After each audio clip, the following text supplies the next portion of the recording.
예, 오늘 우리에게 주신 말씀은 신약성서 히브리서 10장 1절에서 18절 말씀입니다. 신약성경 히브리서 10장 14절에서 18절 말씀 한 목소리로 합독하도록 하겠습니다. 시작.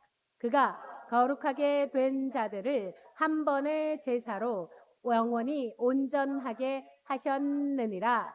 또한 성령이 우리에게 증언하시되 주께서 이르시되 그날 후로는 그들과 맺을 언약이 이것이라 하시고 내 법을 그들의 마음에 두고 그들의 생각에 기록하리라 하신 후에 또 그들의 죄와 그들의 불법을 내가 다시 기억하지 아니하리라 하셨으니 이것들을 사하셨은즉 다시 죄를 위하여 제사 드릴 것이 없느니라. 아멘. 오늘은 영원한 속죄와 새 언약의 완성이라는 말씀으로 박철수 목사님께서 말씀 전해 주시겠습니다. 기도드리고 말씀 전하기로 하겠습니다. 하나님 아버지, 은혜와 사랑을 감사를 드립니다. 아버지, 더운 날씨 속에서도 이제 또 선선한 바람을 주시니 감사를 드립니다. 날마다의 삶이 정말로 하나님의 섭리 아래서 저희가 살아가고 있음을 날마다 깨닫게 하시니 감사를 드립니다. 이 시간 함께하여 주옵소서. 예수님 이름으로 기도드립니다. 아멘. 이제 요 몇 주 히브리서 5장부터 10장까지는 지금 거의 같은 내용이 반복돼요. 어떤 내용? 예수 그리스도는 참 대제사장이다. 이걸 지금 계속 반복하는 거예요. 그래서 성소, 제사, 자꾸 땅하고 하늘 비교하면서 하는데, 지난주 9장 혹시 기억나세요? 더워서 잊어먹었기 때문에. 거기서 핵심 단어가 뭐냐면은 휘장이에요. 휘장. 휘장. 휘장이 어떤 거죠? 성소하고 지성소를 가로막고 있는 게 휘장이다. 여러분들 과속 스티커 종종 끊기시나요? 범칙금 종종 내세요? 저는 저기 옛날에는 전혀 안 냈는데 몇 년 전부터 1년에 한두 번씩 꼭꼭 이렇게 날라와요. 저는 과속은 안 하거든요. 근데 가끔 순간적으로 이렇게 앞질이 가거나 그럴 때 순간적으로 했는데 카메라 찍혀가지고 그래갖고 날라오는데 처음에는 억울했어요. 나는 나같이 이렇게 신호 잘 지키고 교통규칙 잘 지키는 사람이 어디 있는데 근데 나중에는 어떤 생각이 드냐면 이렇게 한 번씩 범칙금 고지서가 날라올 때마다 경각심이 드는구나. 그래서 1년 동안이나마 정신 차리고 운전하고 이렇게 되는구나.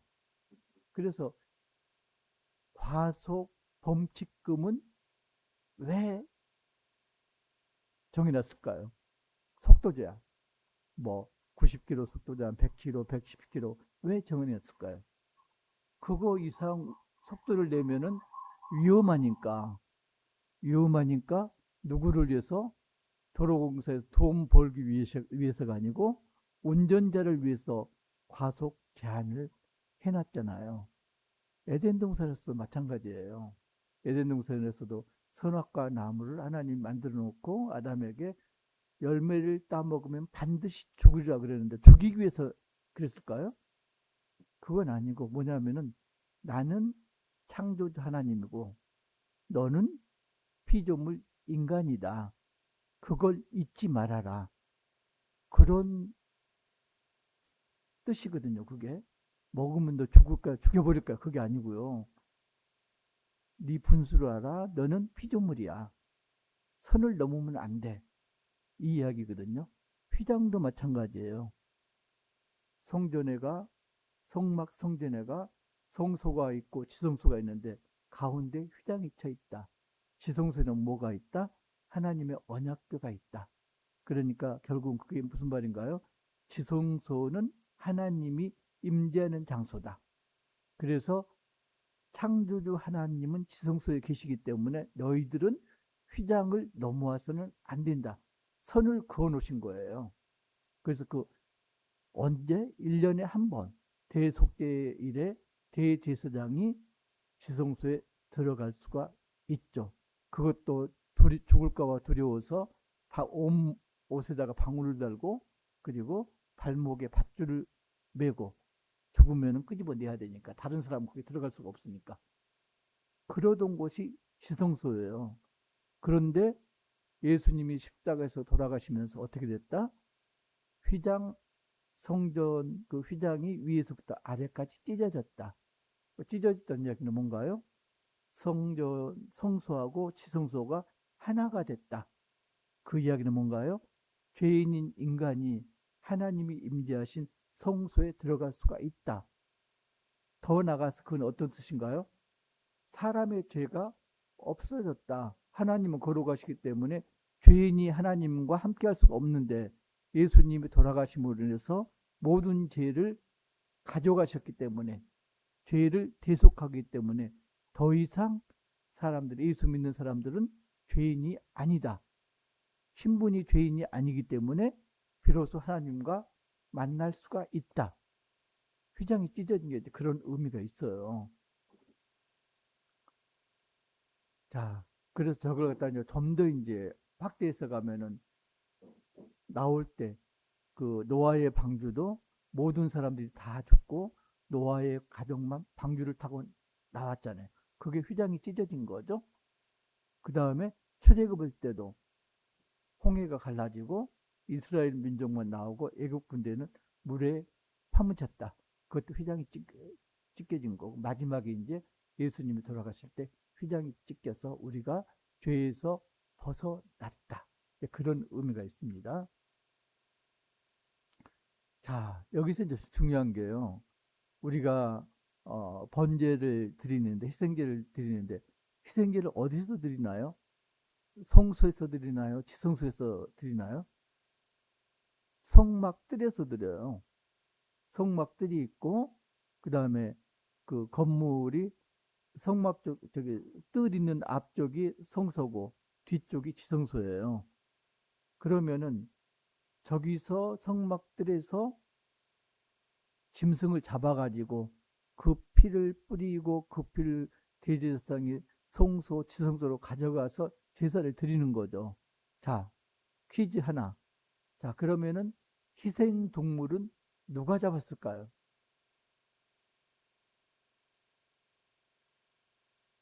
자, 그럼 그 앞으로 돌아가서 성소는 성막은 성전은 거룩한 곳입니까? 아닙니까?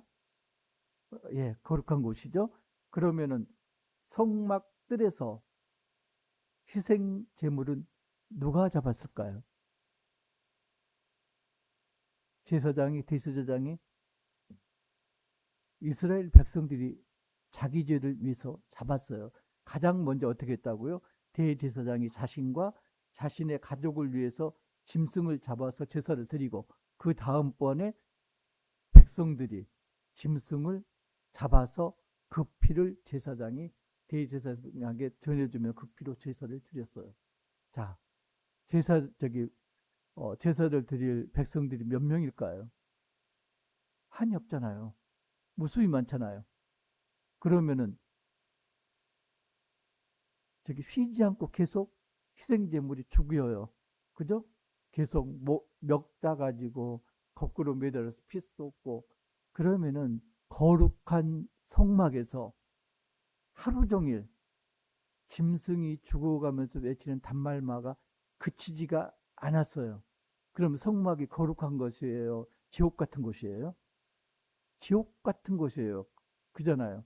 왜 지옥 같은 곳을 만들어서 성전이라고 명했을까요? 하나님 뜻이 있죠. 죄가 이만큼 무서운 거야. 다시는 죄를 짓지 마. 그 뜻이에요. 그런데 문제가 뭐냐면은 만약에 1년에 한 번이 아니고요. 한 달에 한 번씩 있으면 이스라엘 백성들 전부 미쳐버렸을 것 같아. 그잖아요. 저거 꿈에 나타나지. 내 죄 때문에 저렇게 죽었다. 한 마리도 아니고 계속해서 셀 수 없는 동물들이 외마디 비명을 지르면서 다 죽었다. 며칠 밤 잠을 못 잤을 것 같아. 근데 다행히도 1년에 한 번, 며칠 잠 설치다 말았겠죠? 그리고 작심삼일하고 3일 지나면 다시금 죄를 지었겠지만은 아무튼 저 제사를 지냈다고 그래가지고 죄가 없어졌나요? 죄가 없어졌다고 그러면은 히브리서 기자 이야기 말은 그거예요. 만약에 대속죄일에 제사를 지내가지고 죄가 없었다면은 그 다음에는 뭐하러 제사를 지내? 죄가 없는데? 그잖아요. 그러니까 매년 제사를 지낸다는 이야기는 뭐다? 죄가 없어지지 않았다는 증거잖아요. 그러니까 또 제사를 지내지. 그 우리 때는 안 그랬는데 지금은 뭐 둘이 남자 여자 만나면 100일 기념도 하고 1년 기념도 하고 이러더라고요. 그죠? 예. 뭐 결혼 기념 빼고 결혼 기념 나중에 몇 년 지나면 안 지키잖아요. 결혼 기념 빼고 그러는데 만약에 만나자마자 결혼했다. 그러면 100일 기념, 1년 기념이 필요가 없어요. 그잖아요. 왜? 이미 결혼했는데 결혼해갖고 100일 기념 하는 사람 있나요? 그런 사람도 있나요, 요새? 아무튼 만약에 제사를 지내서 죄가 없어졌다. 그러면은 그 다음에 제사를 안 드려야 되는데 계속 드렸다. 그 이야기는 죄가 여전히 남아있다. 죄를 없이 하지 못했다. 이걸 이제 증명하는 거라고 이야기하거든요. 그걸 예수님이 오셔가지고 희생제물 누구? 예수 그리스도 자신을 희생제물로 드려가지고 단번에 속죄제를 드리셨다. 그 다음에는 죄가 있다 없다? 예수님 2번 죽는다 안 죽는다? 안 죽는다. 그럼 죄가 해결됐다. 그래서 히브리 기자가 주장하는 건 그겁니다. 예수 그리스도의 십자가 보혈로 너희들은 이미 죄가 대속받았다. 너희들은 더 이상 정죄받지 않는다. 너희들은 죄인이 아니다. 그런데도 불구하고 여전히 나는 죄인이에요 하면서 옛 율법으로 돌아가면 안 된다는 이야기를 좀 계속하고 있는 겁니다. 자, 이게 이제 계속 중복돼요. 성소가 지상에 있는 게 아니고요. 하늘에 있는 성소에서 들이셨다. 단번에 들이셨다. 단번에 들이셔가지고 죄를 없이 하셨다. 그리고 재림하실 것이다. 왜 재림한다고요? 너희들이 구원이 확증되었다. 너희들이 죄인이 아니라는 게 확증되었으니까 이제 나와 함께 천국으로 가자. 그래서 재림하실 것이다. 네, 그런 이야기입니다. 근데 우리가 성경을 보면요. 저걸 안 보이면서 해야 되는데 성경의 핵심이 뭔가요? 사랑이에요. 그죠? 사랑. 하나님 사랑, 이웃 사랑. 사랑이 성경의 핵심인데 사랑의 핵심이 뭔가요? 하나님께서 죄인인 우리를 죄를 없이 하시고 구원하시는 것. 그죠? 이게 사랑의 핵심입니다. 자, 그러면 구원의 핵심은 뭘까요? 끝까지 안 되는 게 용서예요. 그래서 정말로 구원받았다면은 용서를 해야 된다. 이게 이제 순차적으로 나온 이야기입니다. 이것도 이제 앞에 나왔던 거 계속 반복해요. 그러니까 10장 1절에서 18절까지는 9장 이전에 있던 이야기들 계속 반복하는 내용입니다. 아래서부터 한번 읽어보실래요? 시작. 보이세요? 그러니까 율법이라는 건 완전한 게 아니다. 불완전하다. 그렇기 때문에 매년 제사를 드린다. 왜 안 보여요? 그 다음에 두 번째.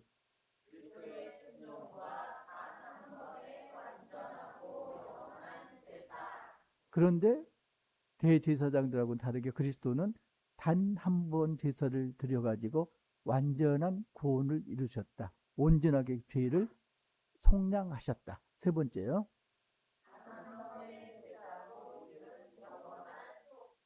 예. 네 번째는요. 어, 예. 그래서 결국은 예수 그리스도께서 옛 언약을 폐기하고 새 언약을 완성하셨다. 그 이야기입니다. 자, 이제 드디어 10장으로 들어갑니다. 10장 내용도 이제 거의 비슷한 내용이에요. 율법이란 건 그림자에 불과하다. 1절부터 쭉 보면은 그림자이기 때문에 해마다 제사를 계속 드려도 어떻게 한다? 사람들을 온전하게 만들 수가 없다. 죄를 온전하게 없앨 수가 없다. 그렇기 때문에 매년 같은 제사를 물레방아처럼 계속 드릴 수밖에 없다. 자, 그러면 율법이 필요 없는 건가? 율법의 역할이 있다. 어떤 역할인가? 4절부터 보면 시작. 이는 황소와 염소의 피가 능히 죄를 없이 하지 못합니다. 희생제물들 피가 죄를 없게 못하는데도 매번 왜 제사를 드리느냐? 3절이요. 시작. 그러나 이 제사들에는 해마다 죄를 기억하게 하기 혹시 있나? 목적이 뭐다? 죄를 없애는 게 아니고 죄를 기억하게 하는 거. 희생 제물이 죽어가면서 정말로 두렵고 떨리는 그런 장면을 보고 죄를 지어서는 안 되겠다. 죄를 기억하게 하는 거. 그래서 결국은 뭔가요? 예수 그리스도께 인도하는 인도자 역할을 하는 게 율법이다. 그걸 이제 초등교사 옛날 성경에서는 몽학 선생이라고 이야기하거든요. 유치원 애들 손잡고 데려다 주는 역할. 그게 율법의 역할이다. 이렇게 보시고요. 그 다음에 자, 5절 보면은 하나님은 제사와 예물을 원하지 않으시다. 근데 왜 제사와 예물을 원하지 않으시 자꾸 제사를 드렸어? 기억하게 하라고. 그런데 얘들이 기억을 했다 못했다? 기억을 못하고 계속 되풀이 죄를 지었다. 그래서 마지막으로 어떻게 하셨다? 하나님께서 가장 귀하게 여기시는 거, 독생자 예수 그리스도, 그 피를 제물로 받기를 원하셨다. 그래서 예수 그리스도가 아버지의 그 온대로 자신을 십자가에 올려 드렸다. 자, 9절 함께요. 시작. 그 후에 말씀하시기를 보시옵소서 내가 하나님의 뜻을 행하러 왔나이다 하셨으니 그 첫째 것을 폐하심은 둘째 것을 세우려 하심이라. 자, 예수 그리스도께서 하나님의 뜻대로 십자가에서 돌아가셨습니다. 그게 뭐다? 첫 언약을 폐하고 둘째 언약을 세우는 거였다. 10절 보면 이 뜻을 따라 예수 그리스도의 몸을 단번에 들이심으로 말미암아 그 결과 뭐다? 우리가 거룩함을 얻었다. 죄인 신분에서는 우리가 거룩하다, 거룩하지 못하다, 거룩하지 못하다. 그런데 예수 그리스도가 죽음으로 말미암아 죽음이라는 게요. 재밌는 게 죽음은 죽음으로 끝나지 않고요. 죽음은 생명을 잉태합니다. 식물을 씨앗 봐도 그렇죠. 한 알의 밀알이 땅에 떨어져 썩지 아니하면 그러잖아요. 죽지 아니하면은 밀 이삭이 자랄 수가 없는 거죠. 사람도 마찬가지죠. 여기 부모들은 사실은요, 살았지만 죽은 자들이에요. 아이들, 자손이 생긴 다음에 부모들은 뭐다? 이미 죽은 자예요. 그런데 죽어서 지금 자식들 영양분이 되고 있는 상황이에요. 토란 키워보셨어요? 안 키워보셨죠? 토란 보면은 잘못 사면은 토란 중에 핵과 토란도 있지만은 묵은 거 토란도 있어요. 토란을 감자처럼 씨앗으로 심거든요. 그러면은 그 묵은 씨앗이 썩지 않고 그 토란이 날 때까지 같이 살아 있어요. 그래서 잘못하면 묵은 토란은 굉장히 독해요. 아린 맛도 나고요. 그 다음에 그 부드럽지 않고 이런데 아무튼 나나 여러분들 역할은 어떤 역할이냐면 묵은 토란 역할이에요. 새로운 어린 토란들이 자라도록 영양분 공급하는 역할. 죽은 거예요 이미. 근데 자꾸 살아가지고 지금 애들 못 살고 있잖아요. 죽었는데도 불구하고 산 애들을 지금 잡고 있잖아요. 여러분들 죽은 존재예요. 더 이상 애들 잡으면 안 돼요. 여러분들은 뭐다? 온전히 애들 영양, 그걸 뭐라고 그러나? 영양을 쪽쪽쪽 빨아가는 걸 뭐라고 그러나? 아무튼 그런 역할. 영양 단지 역할.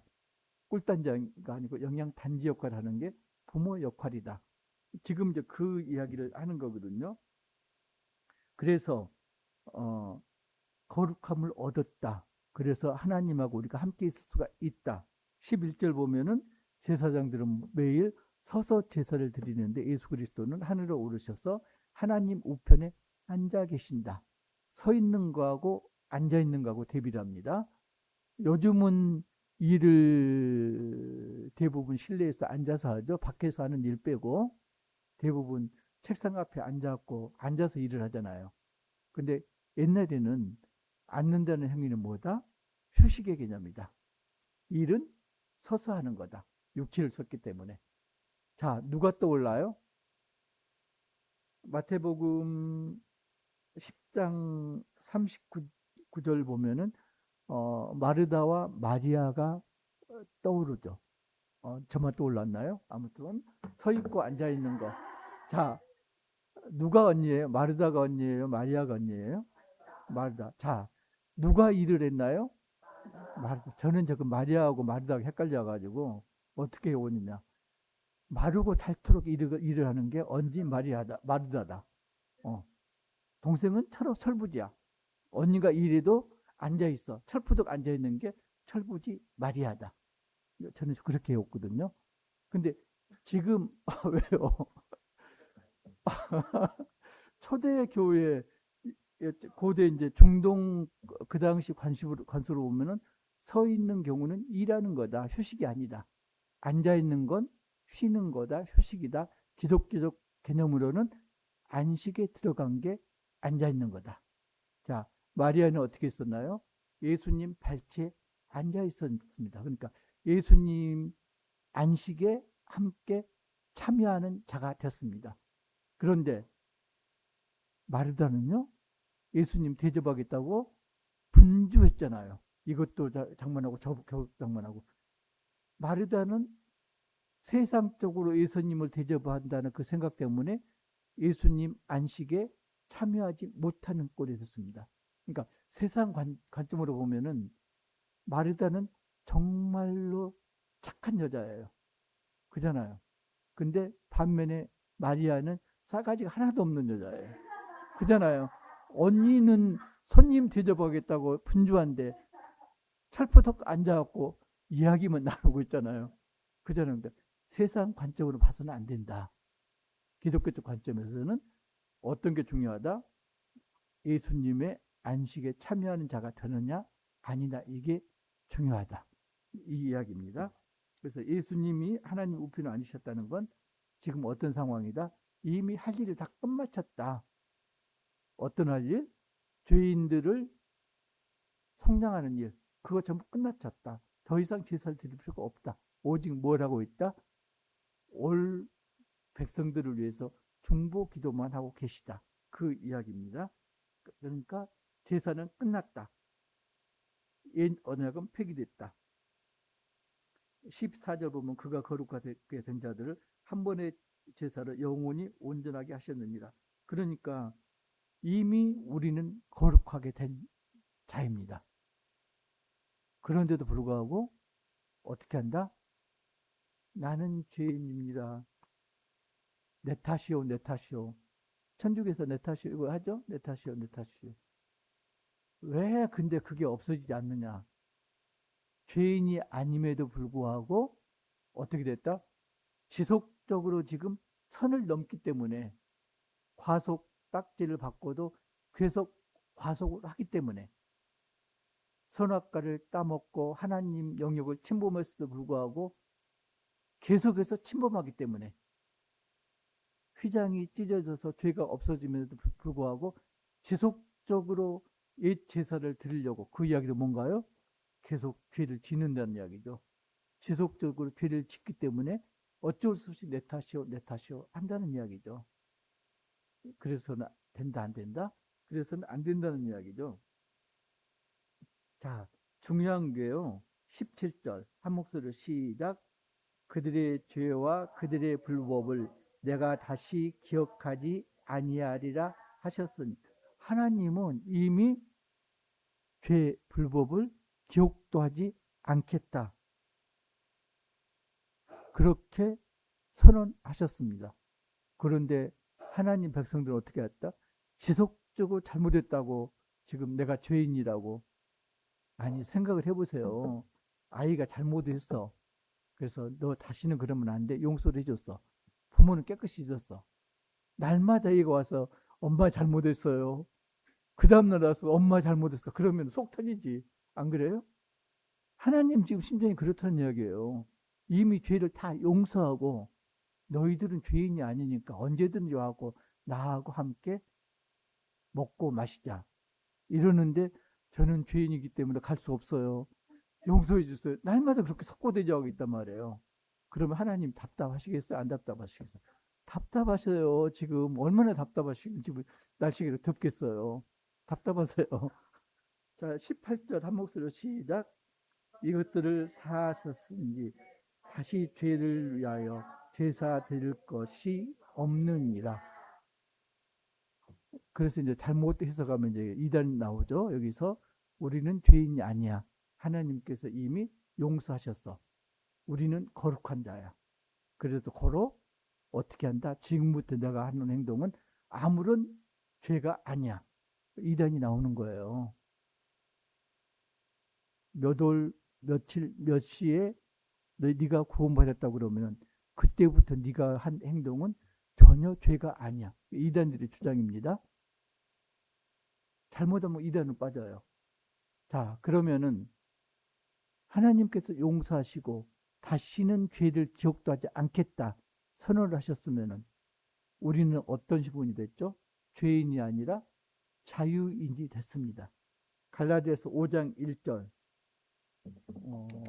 제가 읽을게요. 갈라디아서 5장 1절 보면은 그리스도께서 우리를 자유롭게 하려고 자유를 주셨으니 그러므로 굳건하게 서서 다시는 종의 멍에를 매지 말라. 종의 멍에가 뭔가요? 죄를 짓는 거. 그죠? 다시는 죄를 짓지 마라.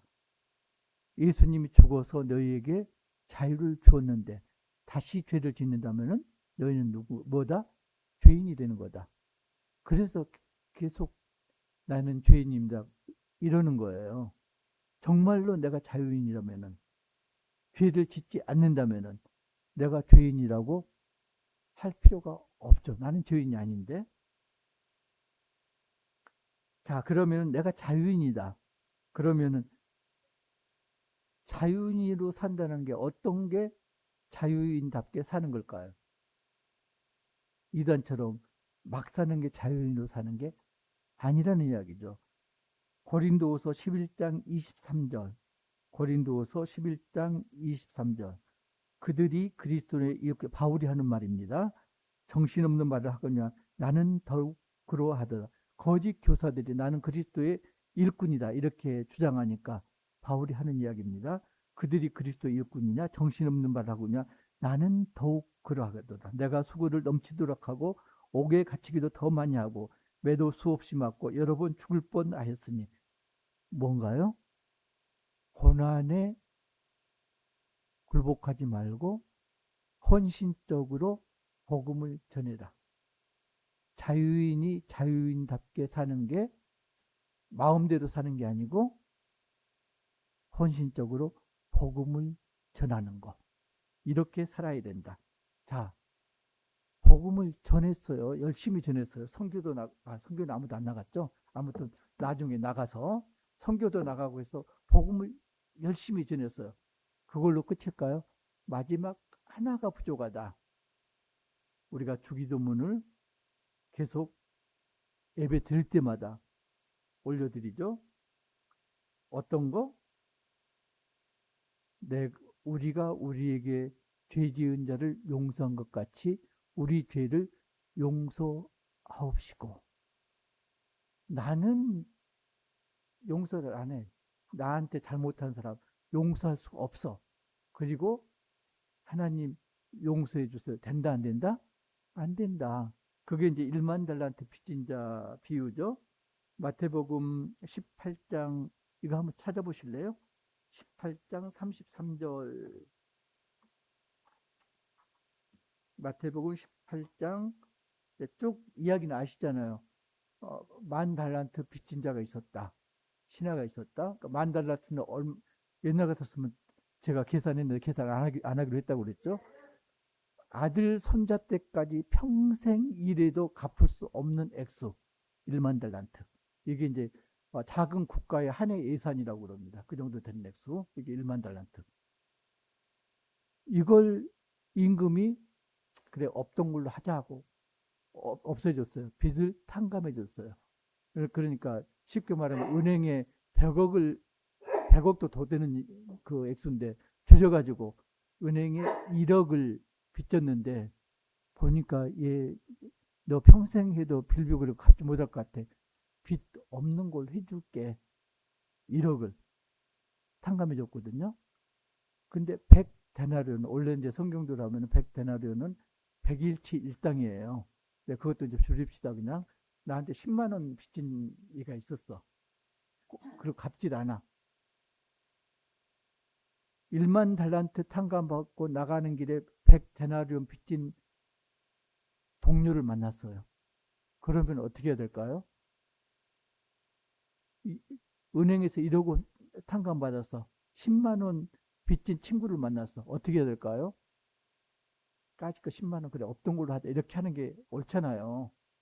그런데 어떻게 했다? 멱살을 잡고 돈 갚을 때까지 옥에 집어넣었다. 용서하지 않았다. 그래서 어떻게 됐나요? 임금이 1만 달란트 빚진 그 신하를 다시 옥에 가두고 죽을 때까지 갚아라. 이런 거죠.